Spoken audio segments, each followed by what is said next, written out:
జరిగేది ప్రజలు తెలవడానికి కోసం వచ్చిర్రు వాళ్ళు. ఇంతకు ముందు ప్రజలకు తెలుస్తలేదు సరిగ్గా మాట్లాడుతాను. ఇది పార్టీలకు అతీతంగా రైతులకు సంబంధించినది మీతో మాట్లాడుతున్నాం. మనం నిన్న మాట్లాడుకుంది అది కదా అని అడుగుతున్నా, అంతే ఒక పాయింట్ అడుగుతున్నా. ఇంకా కొంతమంది వచ్చింది కానీ బయట ఉన్నారు సార్, మెయిన్ లైన్ ఉంది, ఇక్కడ ఉన్నారు. ఘర్షణ వాతావరణం ఏం లేదు, సైలెంట్.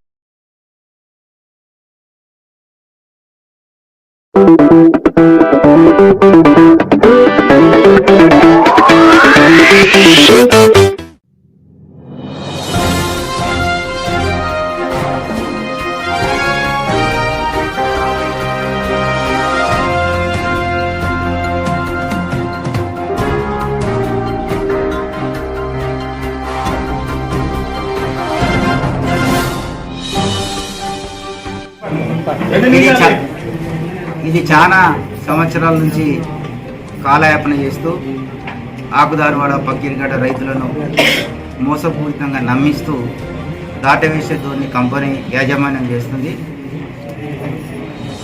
మేము అధికారులు చెప్పినట్టు విని ఇన్ని రోజులు ఓపికతో ఉన్నాం. మా రైతులు కూడా ఓపిక నశించే క్వారీకి పోయిన తర్వాత మేనేజర్ జిఎం గారు రిక్వెస్ట్ చేస్తే ఈరోజు టైం ఇస్తే మా రైతులందరం వచ్చినాం. మేము ఈ విషయాన్ని మా రైతులు అందరం కూడా స్థానిక శాసనసభ్యులు గౌరవ పెద్దలు గండ్ర సత్యనారాయణ దృష్టికి తీసుకెళ్ళి, అదేవిధంగా అన్ని పార్టీలను భూపాలపల్లి నియోజకవర్గం అన్ని పార్టీల ఇన్ఛార్జీల దృష్టికి కూడా తీసుకెళ్ళి వీరి నుంచి ఏ ప్రతిస్పందన కాక ఒక గంట బయట వెయిట్ చేస్తాం. రాకపోతే రేపు రైతులందరం కూడా కలిసి కట్టుగా నిర్ణయం తీసుకొని అధికారుల అనధికారుల ప్రజాప్రతినిధుల అభిప్రాయం తీసుకొని వారిని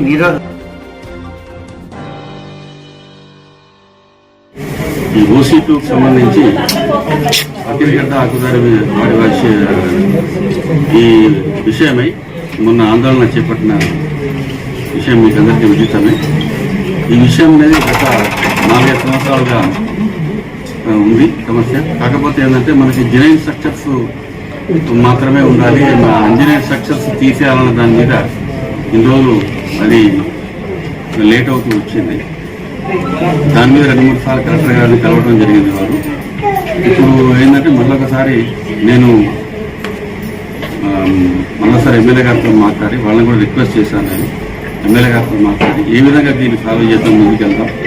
అది యాక్చువల్గా ఇప్పుడు మనకు ఏ విధంగా ఈ ఇష్యూని సాల్వ్ చేయాలన్న దాని మీద వాళ్ళ దాంట్లో వాళ్ళు కూడా సమస్యలు చెప్పారు. కొన్ని ఇట్లా వారికి దగ్గర ఉండడం వలన problems, health problems, blasting issues ఉన్నాయని చెప్పారు.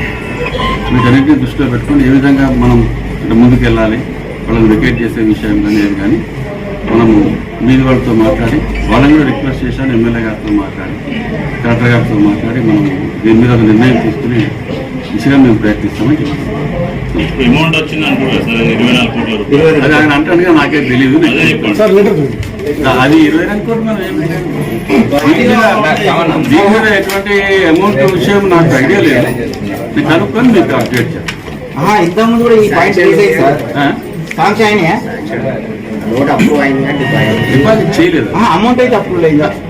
డిపాజిట్ చేయలే ఆయన అన్నట్టు. డిపాజిట్ సార్,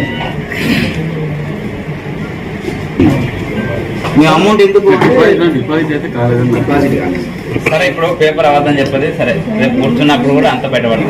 అప్రూవల్ అయిందని ఎప్పుడు అంటారు కదా సార్, ఇప్పుడు కూడా అంటుండు కదా సార్. వీళ్ళ సమస్య ఎప్పుడు పూర్తి అవుతుంది, ఎప్పుడు సమస్య తీర్పు చెప్పాలి సార్. ఎప్పుడు ఎన్ని సమావేశం ఏర్పాటు చేయాలి సార్. రేపు మీటింగ్ పెట్టుకున్నాం, ఎమ్మెల్యే గారితో మాట్లాడి రిక్వెస్ట్ చేసి మన మీద కూడా మాట్లాడాలి కదా విషయం. మాట్లాడాక చెప్తాం. సమస్య తొందరలోనే పరిష్కారం దిశగా మేము ప్రయత్నిస్తాం. అంటే కాదని మేము కూడా క్వారీ నడపడం అనేది వీడేదో అయిపోతుంది అనుకున్నా. అది కూడా నడపలేము మనం. వాళ్ళ సహకారం అనేది దొరకలేదు కాబట్టి ఏదో సమస్యకు మా పరిష్కారం తీసుకుని మేము ప్రయత్నించాల్సి వస్తుంది. ఎట్లా ఏమైనా మొరాలిటీ సర్వే మేము చెప్తాం.